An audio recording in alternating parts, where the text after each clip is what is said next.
خبروں کے حوالے سے بہت کچھ گھوم رہا ہے مسلسل. مجھے اطلاع دی گئی کہ میں شہید ہو گیا ہوں. میں نے کہا بھائی نہیں ہوا، اللہ کا شکر ہے، فٹ فاٹ گھوم. سے اندازہ ہوتا ہے کہ سوشل میڈیا کتنی پاورفل چیز ہے. کوئی بھی کچھ بنا کے چلا دے. جب مجھے واٹس ایپ کے اسٹیٹس کا استعمال نہیں آتا تھا تو فون پہ فون آ رہے ہیں، بھائی کیا ہوا کیا ہوا کیا ہوا. میں بتا رہا ہوں بھائی نہیں ہوا کچھ. تو اتنے کال کیسے ریسیو کرے آدمی، اتنے لوگوں کو کیسے خبر دے.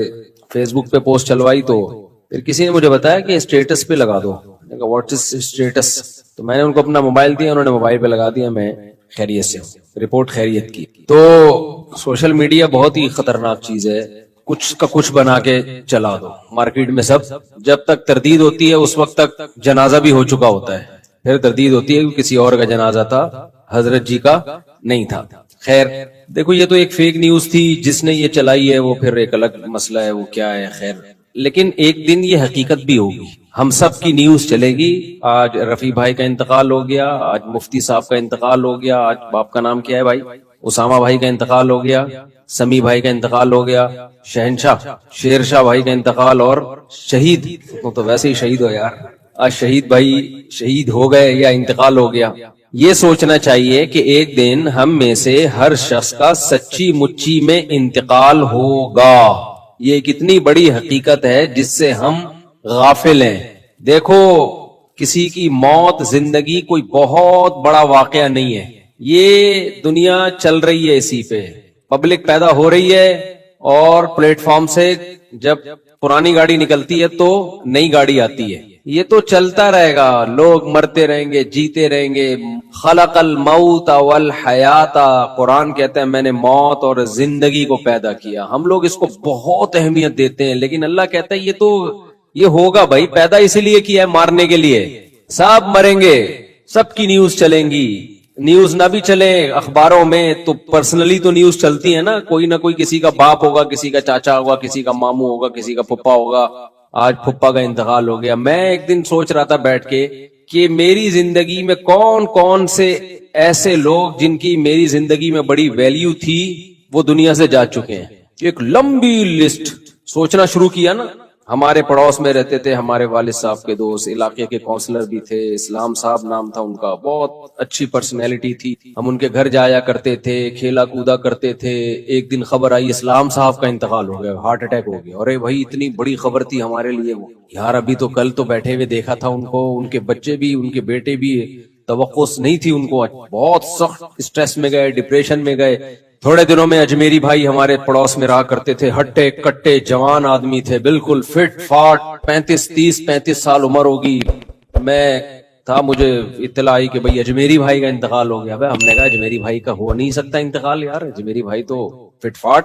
نہیں جی انتقال ہو گیا. کیسے ہوا جی؟ ہارٹ اٹیک ہو گیا. ہماری گلی میں ہی سامنے شوکت بھائی رہا کرتے تھے، بہت لمبا قد تھا ان کا. صف میں جب کھڑے ہوتے نا پتہ چل جاتا یہ شوکت بھائی ہے. کچھ لوگ ہوتے نا ایکسٹرا آرڈینری، لمبے تڑنگے سے ہوتے ہیں، وہ اپنے قد سے مشہور تھے. یعنی شوکت بھائی کی شوکت ہی اسی سے تھی، شان و شوکت قد کی وجہ سے. ان کی عمر ہوگی میرا خیال ہے 30 سال، 25 سے 30 سال. ترکی گئے پڑھنے کے لیے تو والدین بھی بڑے خوش تھے، چلو ہمارا بیٹا بھی ٹرکی جا رہا ہے، پڑھائی مکمل ہوگی، وہاں سے اچھی جاب مل جائے گی. اطلاع آئی کہ جی ان کا انتقال ہو گیا. ارے بھائی کیسے ہو گیا؟ کلاس میں بیٹھے ہوئے تھے، اچانک ہارٹ اٹیک ہوا. تو پھر ان کی ڈیڈ باڈی آئی، جوان بیٹے کی موت. تو میں سوچ رہا تھا نا، سوچتے سوچتے اتنی موتیں. پھر ایک دن ہم بیٹھے ہوئے، جی ہمارے تایا کی خبر آئی، جی ان کا انتقال ہو گیا. ابے بھائی ہمارے تایا کا؟ اب ہماری دادی روئے جا رہی ہیں کہ بھئی ابھی تو مل کے گئے تھے، پتا چلا جی ہارٹ اٹیک ہوا ہے. اچھا میرے والد صاحب اور میرے تایا میں بڑی محبت تھی، تو جب تایا کو دفنایا ہے تو میرے والد صاحب کو بہت رونا آ رہا تھا قبر پہ. 2-3 سال کے بعد والد صاحب کا انتقال ہو گیا. بعض دفعہ آپ میت پہ رو رہے ہوتے ہیں، آپ کو نہیں پتا ہوتا 2-4 سال کے بعد کس کا نمبر ہے بھائی؟ ہمارا نمبر ہے. 2-4 سال زیادہ ٹائم نہیں ہے. اچھا اسی کے درمیان ہماری دادی کا بھی انتقال ہو گیا.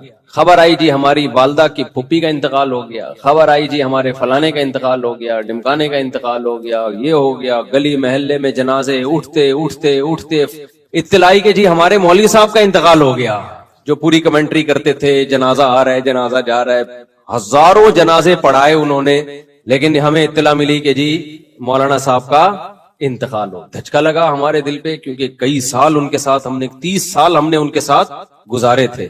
30 سال انسان کسی کے ساتھ گزارتا ہے، محبت ہو جاتی ہے اس سے، انتقال ہو گیا۔ تو اتنے جنازے اتنے ایکسیڈنٹ، ہمارے جامعہ کے ایک استاذ، ہمارے بڑے کلاس فیلو، بہت کلوز، ایک دن اطلاع آئی ان کا انتقال ہو گیا۔ بھائی ابھی تو کل تو گپ شپ لگا کے گئے جی کار کا ایکسیڈنٹ ہوا ہے جی، انتقال ہو۔ میں نیو کراچی میں امام تھا، ایک بزرگ تھے بڑے زبردست، ان سے ہم نے بیان کروایا، بڑا پیارا بیان کرتے تھے، بڑے اللہ والے بزرگ تھے۔ اگلی دفعہ میں نے رابطہ کیا، پتا چلا جی انتقال ہو۔ ابے بھائی کیسے انتقال ہو گیا؟ جی وہ اندرون سندھ کہیں گاڑی میں جا رہے تھے، ایکسیڈنٹ ہوا، انتقال ہو۔ تو انتقال پر گورنمنٹ کی طرف سے کوئی پابندی بولو نہیں۔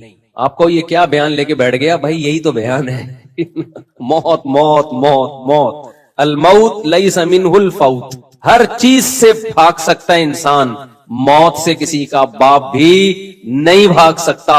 اور بیاریوں میں مشہور ہے کہ جب انسان کی موت آتی ہے تو اونٹ پہ بیٹھے ہوئے آدمی کو بھی کتا کاٹ لیتا ہے، حالانکہ کوئی تک نہیں بنتا۔ کنوینس کا کتنا بڑا پرابلم ہے، آپ سوچ، کتے کے لیے کنوینس کے بغیر اونٹ تک پہنچنا آسان ہے، کس قدر پرابلم کی چیز ہے نا، لیکن کتا پہنچ جاتا ہے بغیر کنوینس کے۔ باقاعدہ اس کو گاڑی لگوانی پڑے گی، کتے کو سیڑھیاں لگوانی پڑیں گی اوپر جانے کے لیے، پہنچ جاتا ہے۔ کتے کی قد کو دیکھو اور اونٹ کے دیکھو، لیکن جب انسان کی موت آتی ہے تو کتا پہنچ جاتا ہے وہاں تک۔ اور بھی بہت واقعات ہیں اپنی زندگی میں، فلاں کا انتقال، فلاں، میری والدہ کا انتقال ہوا، والد صاحب کا انتقال ہوا، نانا کا انتقال ہوا، نانی کا انتقال ہوا، اور ابھی 2-4 منہ میں آنے لگے تھے، لیکن اللہ کا شکر ہے وہ زندہ ہیں، وہ بولیں گے اب ہمیں مار رہا ہے، اللہ ان کو زندگی دے، ہماری دعائیں۔ تو میری بڑی ہمشیرہ کا انتقال ہوا، ان کی عمر بھی زیادہ نہیں تھی، بریسٹ کینسر ہوا، ایسے اسٹیج پہ پہنچ کے پتا چلا کہ بچنے کی امید ختم، ڈاکٹر نے بتا دیا بھائی یقینی موت۔ کچھ دن پہلے ایک صاحب ملنے کے لیے آئے تو ایسے ہڈیوں کے ڈھانچے بنے ہوئے تھے، جوان آدمی تھا، کہتا مجھے کینسر ہے اور ڈاکٹروں نے کہہ دیا کہ آپ کی موت واقع ہو جائے۔ بہت بیچارے کی حالت خراب تھی، اطلاع گئی 1-2 مہینے میں کہ اس کی انتقال ہوگی۔ تو بھائی بات یہ ہے کہ موت ایک ایسی چیز ہے جس سے ہم بھاگ نہیں سکتے، سب نے مرنا ہے۔ ڈاکٹر کیا کہتے ہیں آپ دیکھیں یوٹیوب پہ جب سرچ کریں نا، اینٹی ایجنگ، بڑھاپے سے روکنے والی دوائیں، بڑھاپے سے روکنے والی خوراک، کہیں بھی یوٹیوب پہ لکھا ہوا ہوگا، فوراً دل چاہتا ہے انسان کلک کرے، یار کون سی چیز ہے جو ہمیں بوڑھا ہونے سے روک سکتی ہے۔ تو ساری دنیا کے سارے ڈاکٹر، سارے حکیم اس پر متفق ہیں کہ آپ بڑھاپے کے پروسیس کو سلو کر سکتے ہو، بریک بولو نہیں لگا۔ یہ نہیں ہو سکتا کہ بڑھاپے کو آپ نے بریک لگا دی، روک دیا، نہ نہ نہ۔ یہ ہو سکتا ہے کہ آپ نے 60 سال میں بوڑھا ہونا تھا تو بہت زیادہ صحت کا خیال کیا تو اب 70 میں بوڑھے ہو رہے ہو، بہت زیادہ خیال کیا تو 80 میں جا کے ہو رہے ہو۔ یہ نہیں ہو سکتا کہ 60 سال میں آپ رک جاؤ، آپ کا ایک بال سفید تھا تو اب ایک ہی رہنا، نہ نہ نہ نہ۔ 40 سال کی عمر میں ایک بال سفید ہوتا ہے، جوان آدمی کہتا ہے یار ایک بال ہے نوچ کے نکال دو، پتہ ہی نہ چلے ہوا کیا۔ ایک دن اٹھتا ہے صبح کو دوسرا بال بھی سفید، کہتا ہے یار اس کو بھی نوچ لو، اب کیا ہے، اس کو بھی نوچا، پھر اتنے سفید، کہتا ہے نوچاؤں گا تو گنجا ہو جاؤں گا بھائی۔ پھر وہ کلر لگانا شروع کرتا ہے، پھر نیچے سے سفید بال بتا رہے ہوتے ہیں کہ کلر ہے یہ، جب جڑوں سے بال اگتے ہیں نا وہ بتا رہے ہوتے ہیں کہ یہ اوریجنل نہیں ہے۔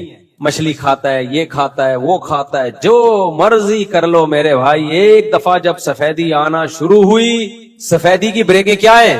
فیل، سفیدی کی بریکیں فیل ہیں، پھر نہیں ہوتی۔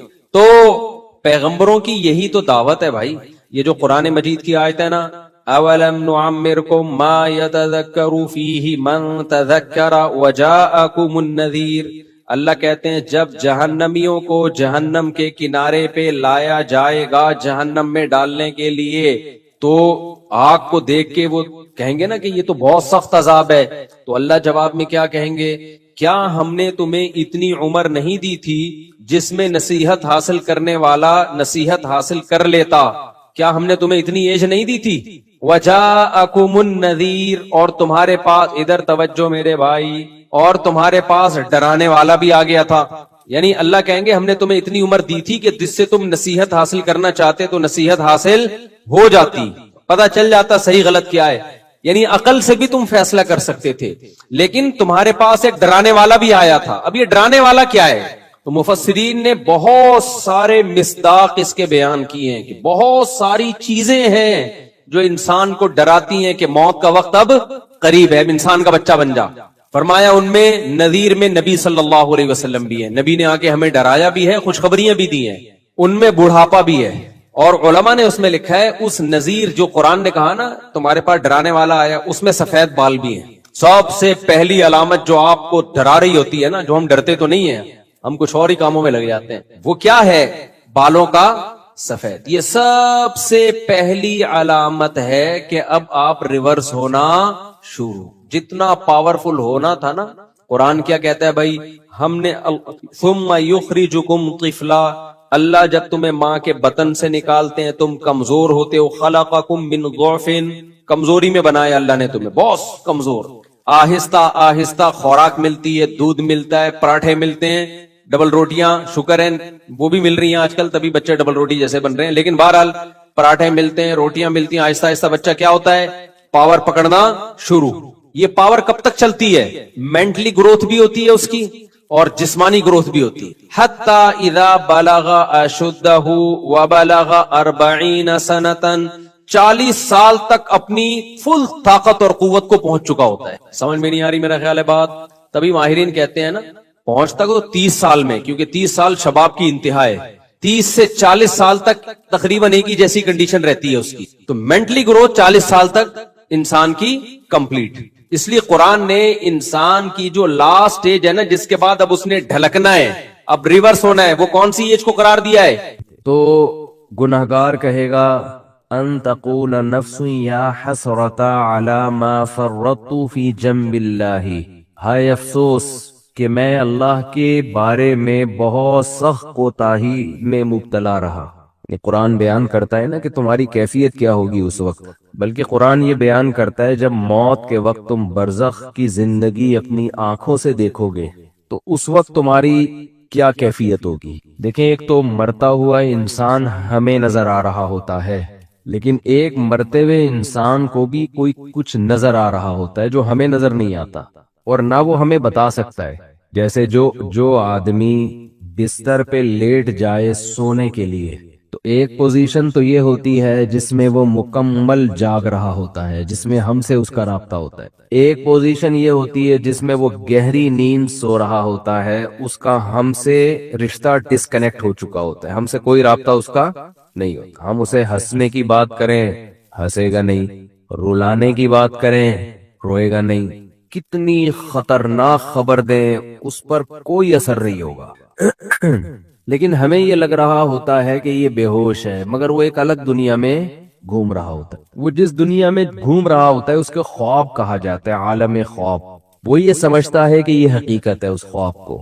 اچھے خواب بھی ہوتے ہیں، برے خواب بھی ہوتے ہیں. بعض اچھے خواب ایسے ہیں آنکھ کھلتی ہے تو انسان افسوس کرتا ہے، یار میں تو سمجھ رہا تھا یہ سچی مچی کا ہو رہا ہے میرے ساتھ.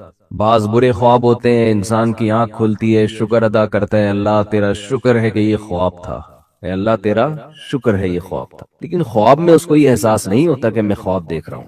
تو ایک کنڈیشن تو یہ ہے جس میں وہ بالکل ہم سے منقطع ہو چکا ہے. ایک کنڈیشن یہ ہے جس میں وہ ہم سے رابطے میں. ایک اس کے درمیان کی کنڈیشن ہوتی ہے جس کو میں پیار سے بٹوین کنڈیشن کہتا ہوں. کہتے نہیں انگلش میں اس کو بٹوین، لیکن درمیان ہے نا.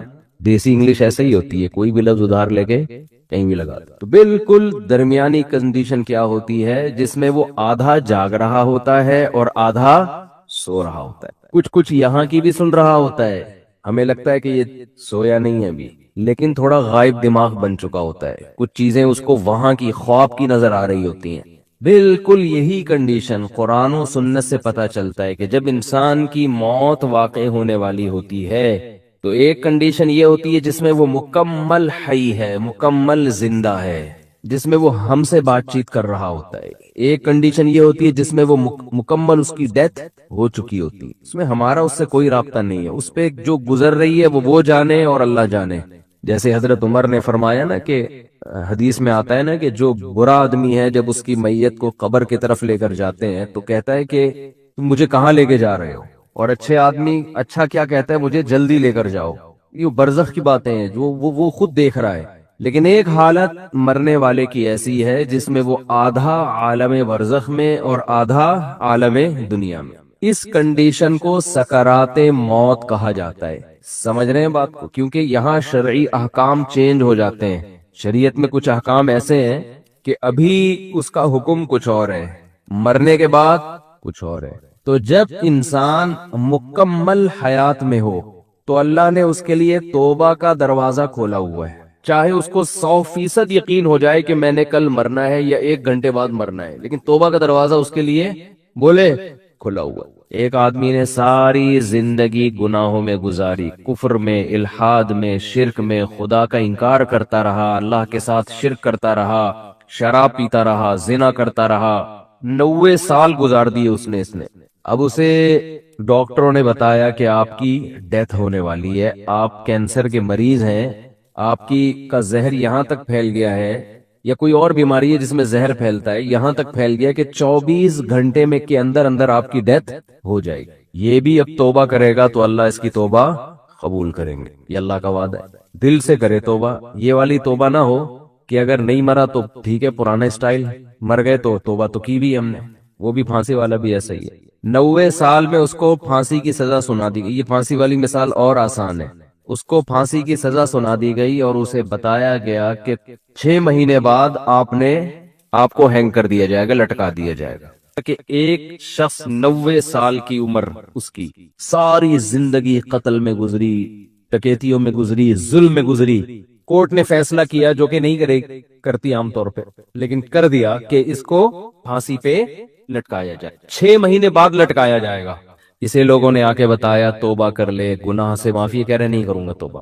وہ 6 مہینے بھی اس نے گزار دی، کفر بکتا رہا، کوئی خدا نہیں ہے، کوئی مجھے دوبارہ رہائی ملی دوبارہ یہ کام کروں گا، یہاں تک کہ 1 ہفتہ رہ گیا، پھر اسے کسی مولانا صاحب نے کہا توبہ کر لے، کہہ رہے نہیں کروں گا توبہ، پھر 1 دن رہ گیا، پھر 1 گھنٹہ رہ گیا، پھر آخر کا 1 منٹ رہ گیا۔ اسے 6 مہینے پہلے بھی یقین تھا کہ مجھے قتل کیا جائے گا، لیکن توبہ نہیں کر رہی ہے، اس چانس پہ کہ شاید رہائی ہو جائے۔